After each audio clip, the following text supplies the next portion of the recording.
Layered buttermilk rolls is a variation of a recipe that was in the cookbook that my grandmother was given by her mother back in 1948 when she got married. I absolutely love how these rolls taste. They're kind of amazing because they just separate out into these sections. The recipe book actually says that they're the perfect picnic roll because they're already pre-buttered.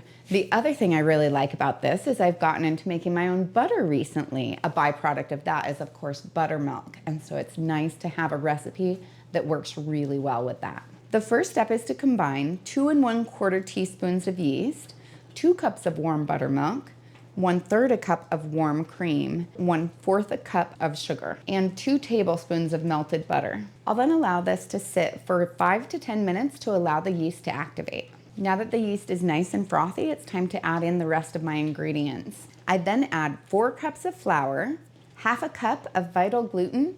If you don't have gluten, you can replace the half a cup with flour. I just like to use the gluten because it increases the elasticity of the dough and allows it to be just a little bit fluffier. I then add 1/4 a teaspoon of baking soda and 2 teaspoons of salt. Now I'll take this to the mixer. I'll need to continue to add flour until it's a nice dough. The difficult thing is that you can't really tell people exactly how much because flour differs based on the people who are measuring it, the humidity in the room, how long the flour has stored, if it's fluffy or not, been recently sifted.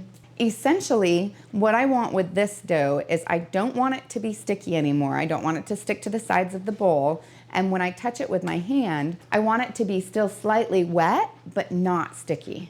I then place the dough in a bowl, cover it, and set it in a warm location, and I'll let it rise until it's double in size, which is usually about 2 hours. I'll then roll out the dough until it's about 1/4 of an inch in thickness. I try to get it rolled out as close as I can into the shape of a rectangle.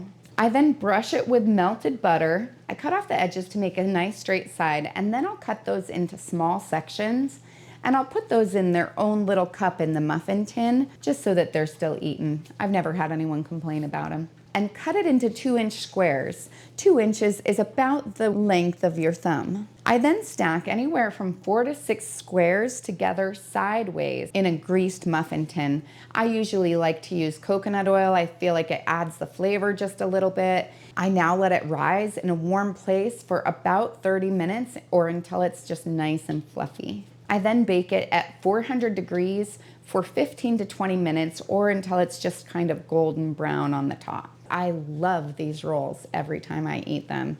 They take a little more time when you first start doing them to kind of figure out the whole layering thing, but they taste amazing.